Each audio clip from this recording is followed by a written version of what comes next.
Hello, I'm Mike Aronson. I'm a Waverley singer, and I'm looking forward very much to our concert on the 21st of October with music by Verdi and Puccini at St Thomas on the Bourne Church in Farnham. And I'm extremely pleased to be joined now by our two wonderful soloists for that concert, Peter Davoren and Jimmy Holliday. And they've kindly agreed to talk to me a little bit about themselves and about the music they're going to be singing at the concert. Good morning, both. Good morning. Good morning, Mike. Good Well, morning, thank Pete. you again for being here. It's really great. And I thought we might start. Let me just ask you. I mean, you obviously know each other as fellow members of the BBC Singers, but I wonder where did you first meet, Peter? When was your first encounter with Jimmy? Well, I mean, I've been aware of Jimmy for a very long time.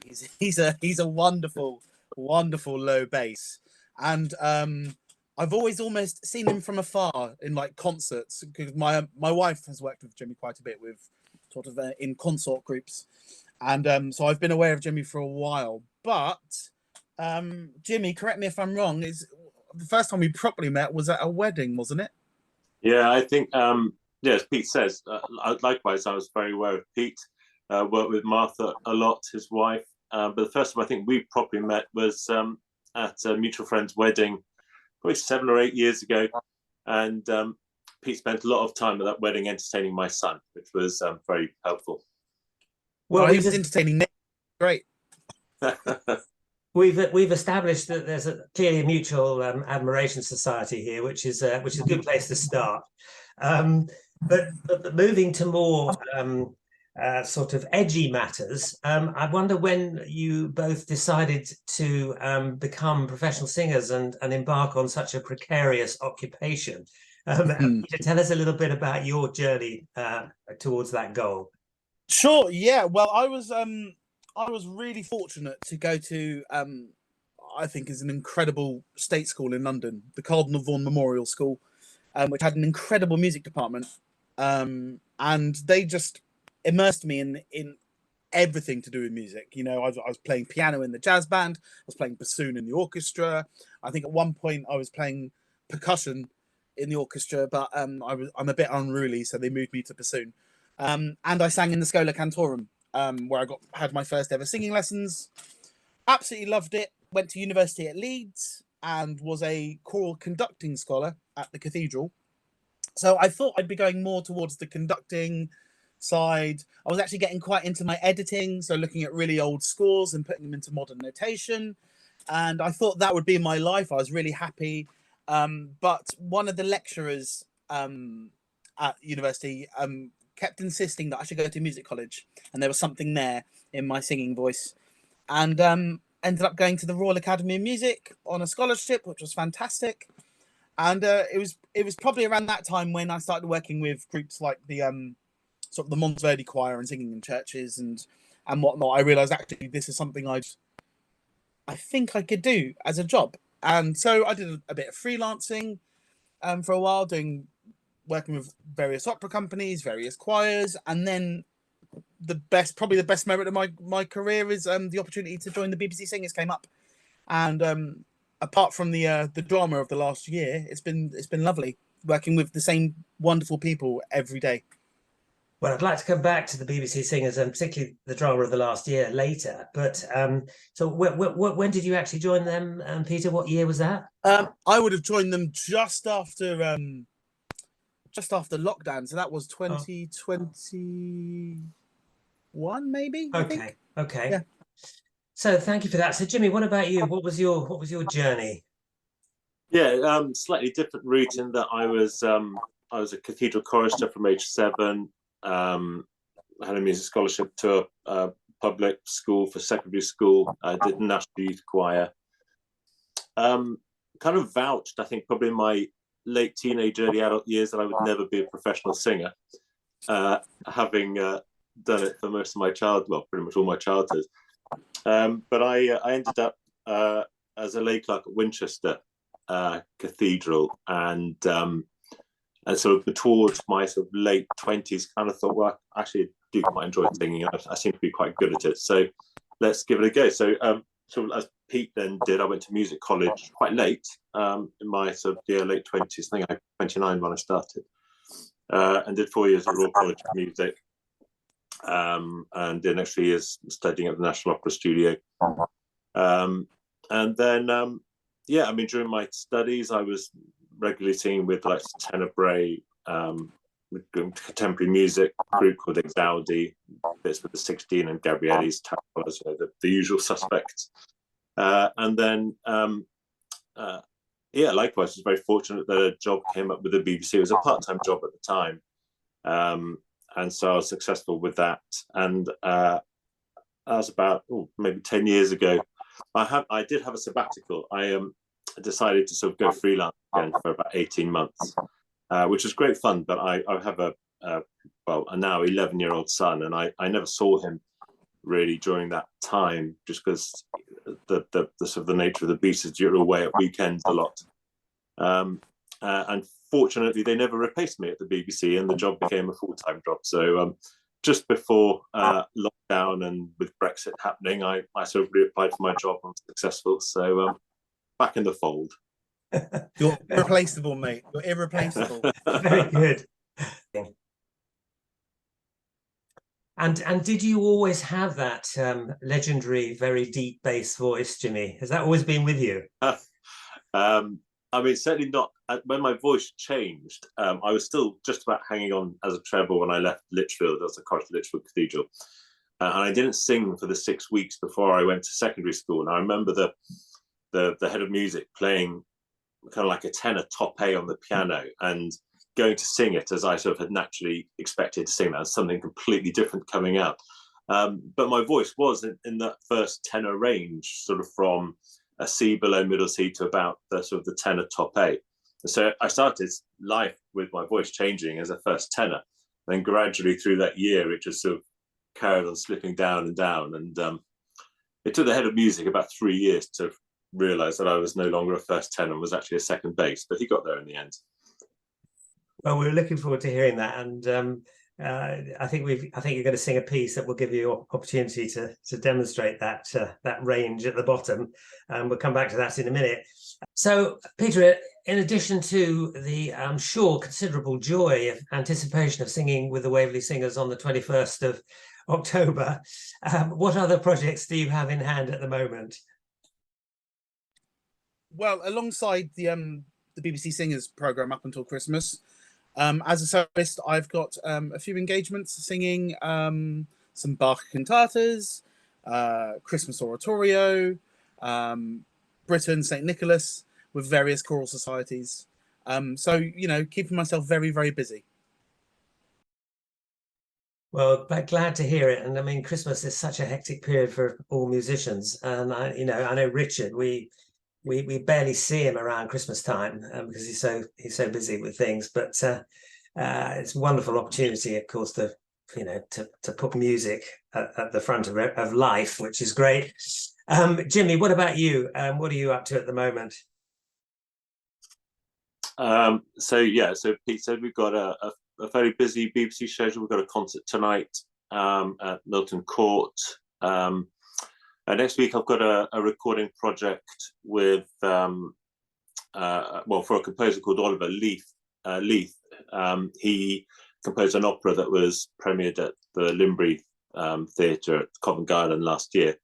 And he wrote this piece with a couple of bass rolls with, I think he said with my voice in sort of mind, but I couldn't do the opera. But they're recording it next week and he's asked me to do the recording. So that's my main project for next week before the 21st of October and the grand concert with the Waverley Singers. And there's a trip to Wembley as well to go and watch England, Italy with my lad on Tuesday evening. So that's the immediate future. A few bits and bobs up to Christmas, a trip with Exaudi to Vienna, a recording with Collegium Vocale Ghent doing Gesualdo's Madrigals Book 4. And enjoying the run up to Christmas with the BBC Singers. So maybe we could now just talk a little bit about what you're both going to be singing at the concert.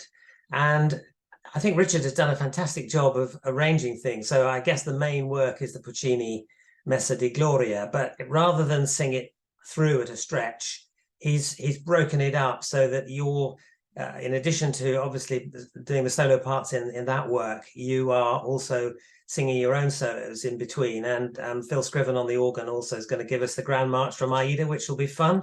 And we, the choir, are going to be singing the Verdi Pater Noster as well. But maybe, Peter, I could start with you. Just tell us a little bit about your experience of that work, and also, I believe that you were also singing a little-known aria as your solo piece. Yes, well, I mean, the Verdi Paternoster is absolutely incredible. I'm really looking forward to hearing that. That's a wonderful, wonderful piece. Anything Phil Scriven plays on the organ is fantastic. So to hear the Grand March, I'm sure he will bring out its most pomp and circumstance that is possible for that piece. It'll be brilliant. As for my aria, yeah, it's kind of known. It's called Nessun Dorma. It's from an opera called Turandot. I think what's the name of the tenor? Is it Pavarotti? Something like that. He sung it at some football tournament in the 90s or something like that. That's where it became famous. But no, it's one of the pillars of any tenor operatic repertoire.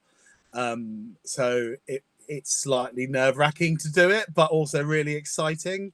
It's a question, or it's a request you often get from your non-musical friends to sing at parties or whatever. So it'd be nice to do it in a professional environment. Can't wait. Well, we can't wait either. Really looking forward to that.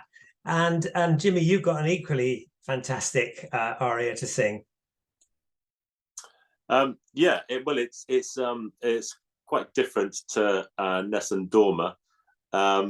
It's a pretty solemn aria from Don Carlo by Verdi. It's Philippe's aria, and he's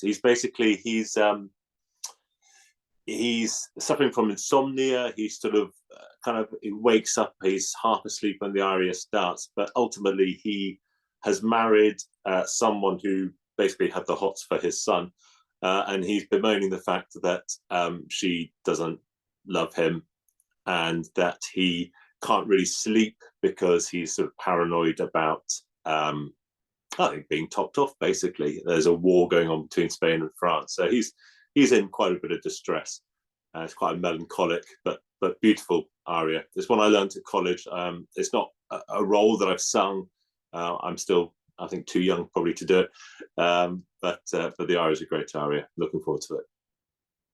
So obviously sleep is a common theme then. I think so Nessun Dorma is something about sleeping, isn't it, as well? So anyway, I'm sure the audience won't be going to sleep in either of those. And of course, you both also have terrific parts in the Puccini, in the Mass. I mean, that we'll sort of do our bit and then sit back and listen to you guys doing your stuff, which will be terrific. So maybe we could just come back finally just to talk a little bit about your work with the BBC Singers. I mean, it's been an extraordinary year for the BBC Singers. I think, those of us who love singing and love music were completely sort of gobsmacked probably by the news that they were to be axed. And, hopefully the BBC management is sort of going down a different path now. But, I was privileged to be at the first night of the proms, and the most moving thing was that before the concert started, the promenaders sort of called for 3 cheers for the BBC Singers. And, the response from the whole audience was just amazing. And then, of course, also on the last night, we had the same. This is, again, the biggest ovation of the night really was for the singers. I think, Peter, I think you were there, weren't you, on both those occasions? Yeah, yes, I was. It was it was a very overwhelming feeling at both of those nights.